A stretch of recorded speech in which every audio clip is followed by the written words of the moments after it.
war degdeg ah maama milyuun oo Soomaaliya u soo aaday arrin aan la filanayn. Haddaba suurtagal ma tahay arrinka ay Soomaaliya u soo aaday in uu u suurtagalo? Suurtagal sama tahay inay wax walba u dhacaan sida ay u rabto? Arrinkan maxaa ku kalifay? Maxaase keenay inay xilligan Soomaaliya soo aado isla markaasina barnaamijkaas dartiis u soo aado? barnaamijka intaan ku guda jirno ayaa daawad doontaan, balse marka hore daawadayaal, halkani waa Alpha Media Group. haddii aad channelka ku cusubtiin, subscribe saarta, gambaleelka hilmaamina si aad u noqotaan daawadayaasha ugu horeeya ee xogaha aan baahino. sida aan horay u wada daawanayba, maama milyuun waxay horay u sheegtay in ay diinta islaamka ka baxday. waxayna sheegtay in ay yaraanteedii soo kufsadeen abtigeed, walaalkeed, adeerkeed, macallimkii dugsi quraanka, imaamkii masaajidka, oo xitaa ay sheegtay wiil ay dhashay in uu garaacay ama dilay. laakiin wiilkii ay dhashay wixii intaas ka dambeeyay waa uu waashay oo xanuunka maskaxda ayaa ku dhacay. laakiin sanad kadib ayay sheegtay in ay wiilka ka been abuuratay, isla markaasina ay been ka sheegtay wiilka ay dhashay. marka arrintan hadda ay Soomaaliya u soo aaday waxa ay tahay buug ay ka qortay diinta islaamka, isla markaasina ay ku aflagaadeynayso kutubka quraanka kariimka iyo Nabi Muhammad sallallahu alayhi wasallam. aflagaadadaas ay geysatay kadib, Soomaalidii islaamka ah ama muslimka ahayd ayaa dacwo ka gudbiyay oo waxay ka dacwadeen buugga ay qoraalka ku wado.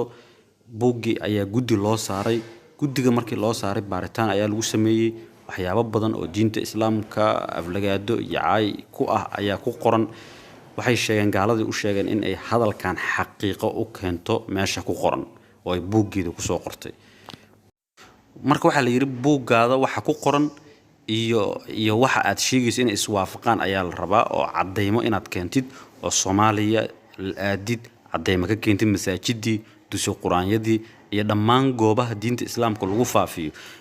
cadeymo inaad ka keentid oo ah in dumarka lagu kufsado, isla markaasina ragga xataa qaarkiisa lagu kufsado.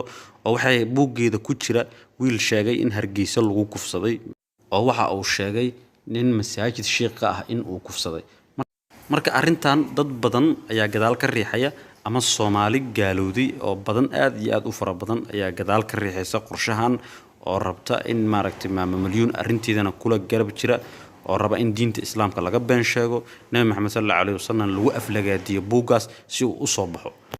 marka arrinta ugu weyn ee Soomaaliya u soo aaday maama milyuun waa in ay dumar iyo rag isla sawirto oo dugsi quraanyadii muuqaal ka soo duubto, isla markaasina ay buuggeeda ku cadeyso dadkaas, ay sheegto inay yihiin dad dhibanayaal ah. magaalooyinka ay u socoto hadda oo ay barnaamijka ka sameynayso waa magaalada Hargeysa iyo magaalada Garowe ee caasimadda Puntland iyo caasimadda Somaliland oo Hargeysa ah. waxa la sheegay socdaalkeedu inuu u badan yahay Somaliland iyo Puntland.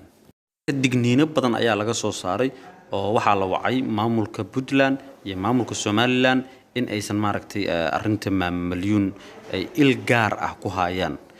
sida nagu maqaalo ah waxay ka degtay Garowe. waa loo ogolaaday markii hore garoonka waa laga celiyay, haddana waa loo ogolaaday in ay ka degto.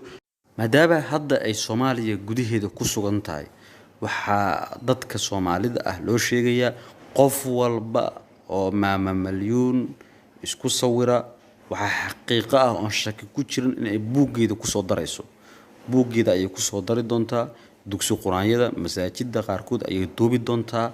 waana waxa ay Soomaaliya u soo aaday, waana sababta ay u soo aaday. marka dadka Soomaalida ah waxa looga digayaa 100% inay iska ilaaliyaan maamadaas fidnadeeda. dadka qaar ayaa waxay leeyihiin way waalan tahay. ma waalna qofkan, 100% aad iyo aad ayay u fidowdahay oo way caafimaad qabtaa.